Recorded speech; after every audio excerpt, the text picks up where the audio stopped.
At my niece's graduation, my sister said, "Buying stuff doesn't make you special, you're just the family's wallet." I smiled, took back my gift, and said, "Good luck paying the mortgage and the debt." Her husband ran after me. The restaurant smelled like garlic bread and expensive wine. Graduation balloons bobbed against the ceiling, blue and gold, my niece Mia's school colors. String lights wrapped around the exposed brick walls, soft jazz playing from speakers mounted in the corners. She sat at the head of the table in her cap and gown, beaming, 17 and perfect, excited about college, about UCLA, about the future, about everything. The table was set for 12. White tablecloth, real cloth napkins, fancy place settings. This wasn't a cheap restaurant. Rachel had chosen it specifically. Only the best for our Mia, she'd said. I handed Mia the gift bag, Tiffany blue, crisp white ribbon tied in a perfect bow. I'd spent 2 weeks choosing the bracelet inside. Silver, delicate chain, engraved with her initials, MR, and her graduation date. $300 I'd saved specifically for this moment. Skipped lunches, made coffee at home. Worth it. Thank you, Aunt Jess. Mia hugged me. Tight, genuine, the kind of hug that makes everything worth it. Can I open it now? Save it for later, I said, smiling. Open it with all your other gifts at home. Make it special. She set it carefully beside her plate, right next to her water glass. Smiled at me. I will, thank you. My sister Rachel barely looked up from her phone, scrolling through Instagram, double-tapping photos, liking posts, her face illuminated by the blue screen glow. Her husband Tom was refilling his wine glass. Again, third time in 20 minutes. Red wine, Cabernet, the expensive kind on the menu, $37 a bottle. I'd seen him order it. I sat down across from them, between my parents, my father on my left, my mother on my right. The waiter brought appetizers, calamari, bruschetta, stuffed mushrooms, spinach and artichoke dip, more food than we needed. My parents asked Mia about college. She'd gotten into UCLA, full scholarship, academic and merit combined. Everyone was so proud. What are you majoring in? My father asked. Pre-med, Mia said, eyes shining. I want to be a pediatrician. Everyone applauded. Mia blushed, smiled. My mother squeezed my hand under the table. Isn't she wonderful? She is, I said. Everyone laughed, talked, celebrated, passed plates, shared appetizers. I sipped water, smiled, watched Mia glow with happiness and pride and hope. Then Rachel set her phone down, face down on the white tablecloth, screen dark, and looked directly at me. You know, she said, voice loud, carrying across the table, across the restaurant. Buying stuff doesn't make you special. The table went quiet. Conversation stopped mid-sentence. My father's fork froze halfway to his mouth. My mother's hand went still on her wine glass. Mia's smile faded. I blinked. What? You heard me. She gestured at the gift bag, at the Tiffany blue, at the white ribbon. You always do this. Show up with expensive gifts trying to buy people's love, trying to make everyone think you're so generous, so thoughtful. It's pathetic. It's actually sad. My mother shifted uncomfortably, set down her fork with a soft clink, looked at her plate, studied the pattern on the china. Mia stared at her napkin, face going red, embarrassed. My father cleared his throat, took a sip of water, said nothing. Tom smirked into his wine glass, took a long sip, eyes amused. I just wanted to give her something nice, I said quietly. For graduation, it's a special occasion. Rachel laughed, sharp, mean, the laugh she'd used since we were kids when she wanted to hurt someone. You're not special, Jess. You know what you are? You're just the family's wallet. That's it. That's all you've ever been. An ATM we can use whenever we need something. The waiter walked past our table, slowed, looked uncomfortable, sensed the tension, kept walking toward the kitchen. I felt my face go hot, burning, like someone had slapped me. My hands shook under the table, fingers trembling. My throat felt tight, closing. I looked around the table, at my mother. She was staring at her plate, wouldn't look at me. At my father. He was studying his water glass, wouldn't meet my eyes. At Tom. He was still smirking, enjoying this. At the cousins at the end of the table, Aunt Linda's kids. They were looking away, pretending not to hear. No one defended me. No one said anything. The people at the table next to us had stopped eating, were watching, listening. You're right, I said. I stood up slowly, chair scraping against the floor, reached across the table, picked up the Tiffany blue gift bag, the white ribbon, pulled it back toward me. Mia's eyes filled with tears. I'm so sorry, Aunt Jess, she whispered.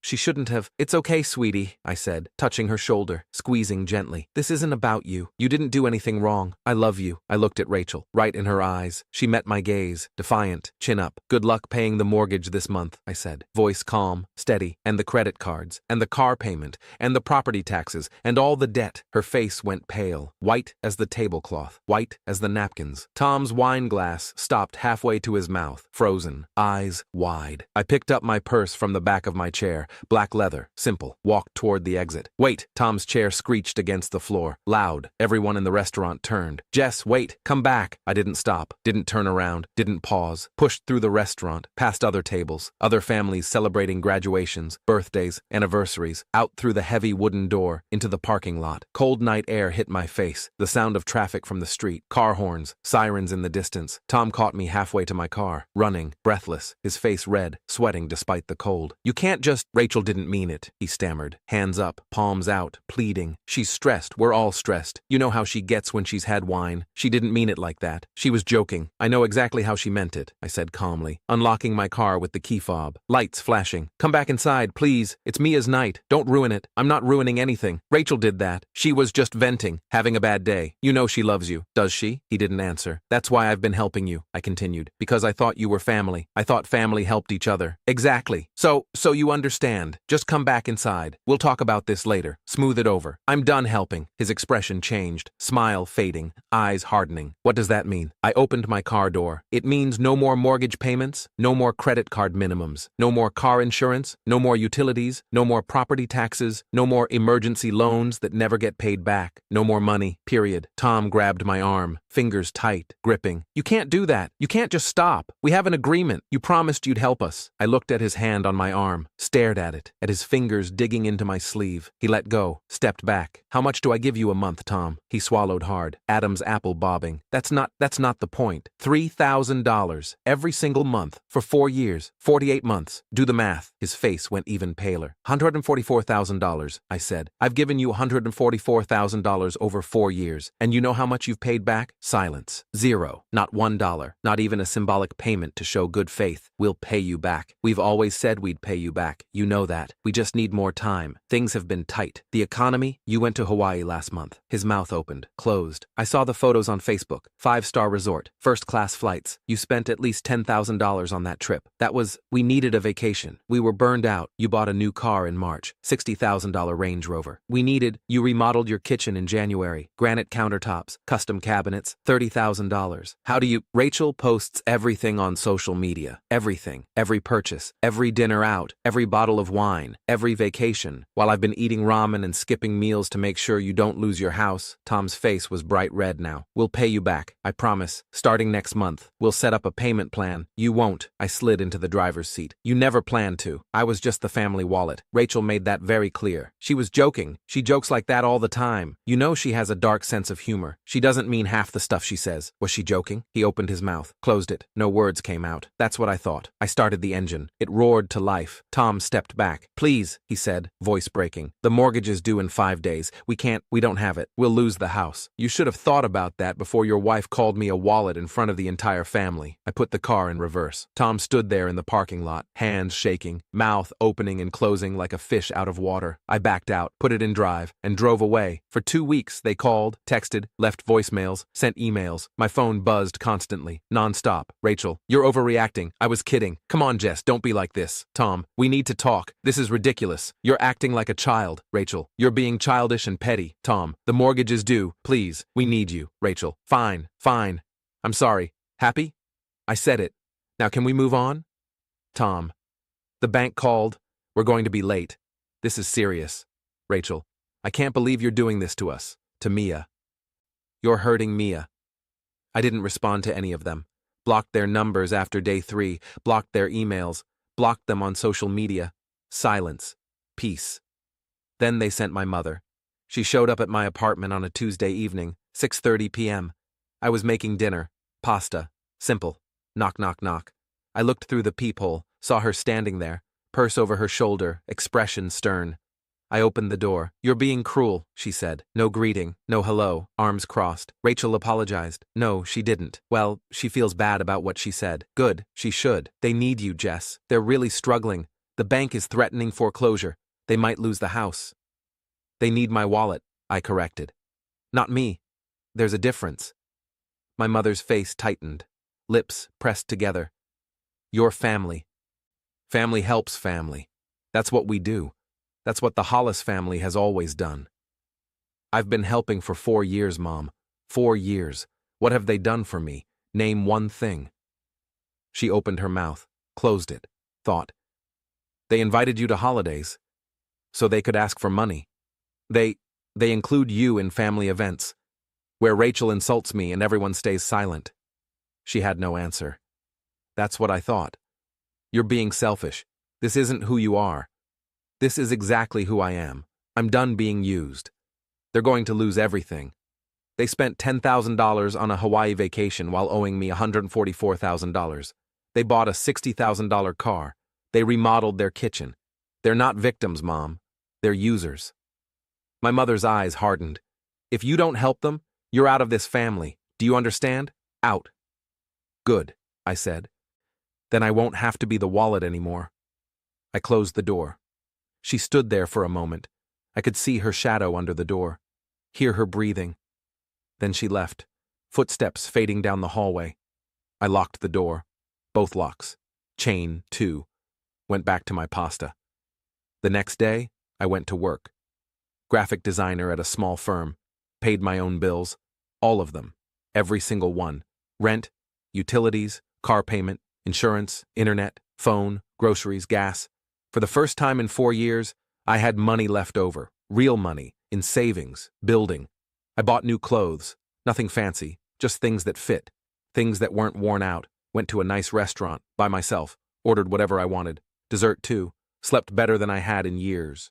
No anxiety, no stress, no phone calls at midnight about emergencies, peace.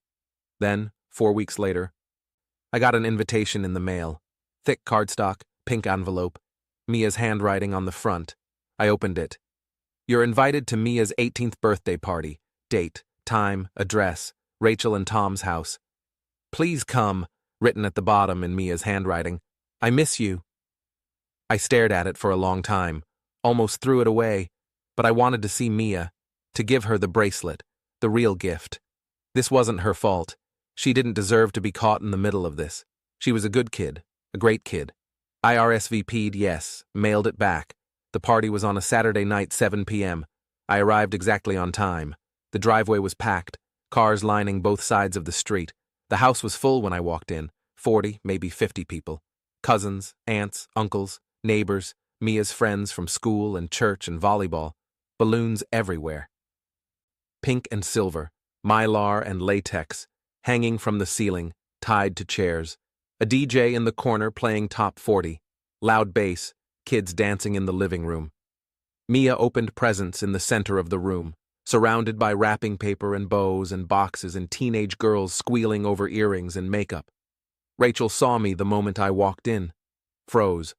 Wine glass halfway to her lips. Red wine, same as at the restaurant. Her face went through several expressions: surprise, anger, fear. Tom stood up from the couch, face pale, eyes wide. Jess, I didn't think you'd actually come. I'm here for Mia, I said, voice level. Not for you.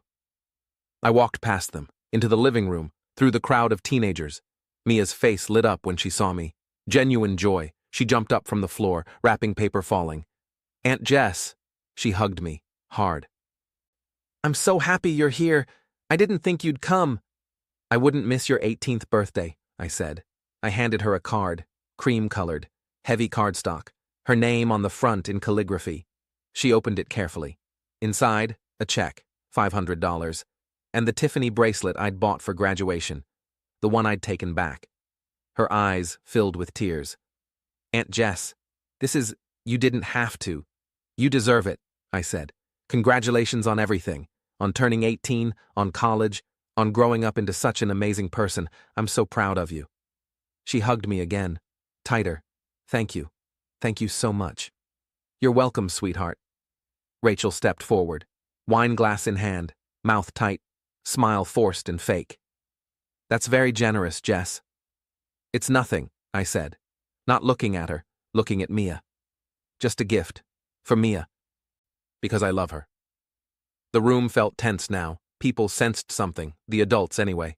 Conversations getting quieter, eyes watching, waiting. Tom moved closer, hands in his pockets. Can we talk? Outside, maybe? No. Please. Just for a minute, we need to... No. Then the doorbell rang. Tom frowned, looked at Rachel. Are we expecting anyone else? Did you invite the Mitchells? No, Rachel said, confused. Everyone's here. I checked my watch. 7:43 p.m. Actually, yes, you're expecting one more person. Tom walked to the front door, opened it. A man in a dark suit stood there. Early 40s, serious expression, holding a clipboard, official-looking, badge on his belt. Thomas Morrison and Rachel Morrison? Yes? Tom's voice uncertain, shaky. I'm here to serve you a summons. Civil Court, case number 24CV8842. Superior Court, unpaid debt. Tom's face went gray, ashen. What?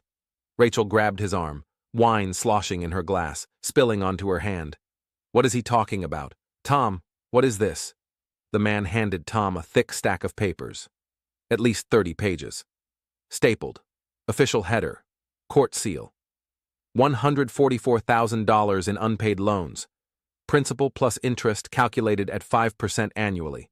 The plaintiff is Jessica Marie Hollis. Every head in the room turned toward me. The DJ stopped the music. Mid-song. Sudden silence. Mia's friends stared, mouths open. The adults whispered, pointed. Tom's hands shook, papers trembling, rustling. 144,000? You're suing us? You're actually suing us?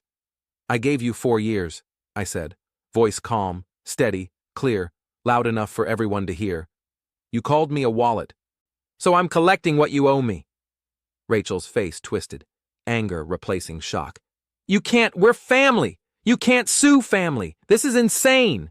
No, I said, I'm not family. Remember, I'm just the wallet. You made that very clear, at Mia's graduation, in front of everyone. The room was completely silent now. 45 people, not one sound. Even the kids had stopped talking. My mother stood in the corner, mouth hanging open, wine glass forgotten in her hand. My father sat frozen on the couch, staring at me. Aunt Linda had her hand over her mouth. Tom's voice cracked, breaking. Please, please, Jess. We can work this out. We'll pay you. We'll start making payments, monthly payments, whatever you want. Just, please, don't do this. Not like this. You had 4 years to pay me. 48 months. You didn't make a single payment. Not one. Rachel's face was red now, bright red, furious.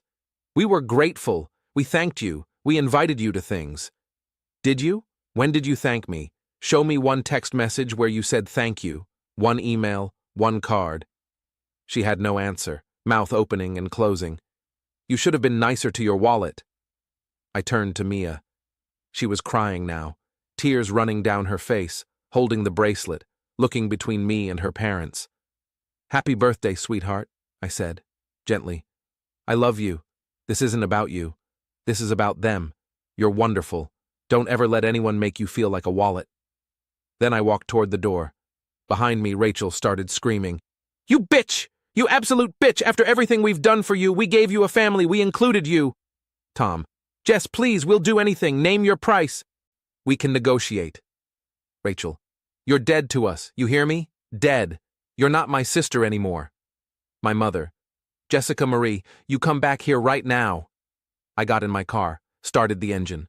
Tom ran out onto the lawn. Please, we'll lose everything, the house, everything. Rachel was in the doorway now, screaming, mascara running.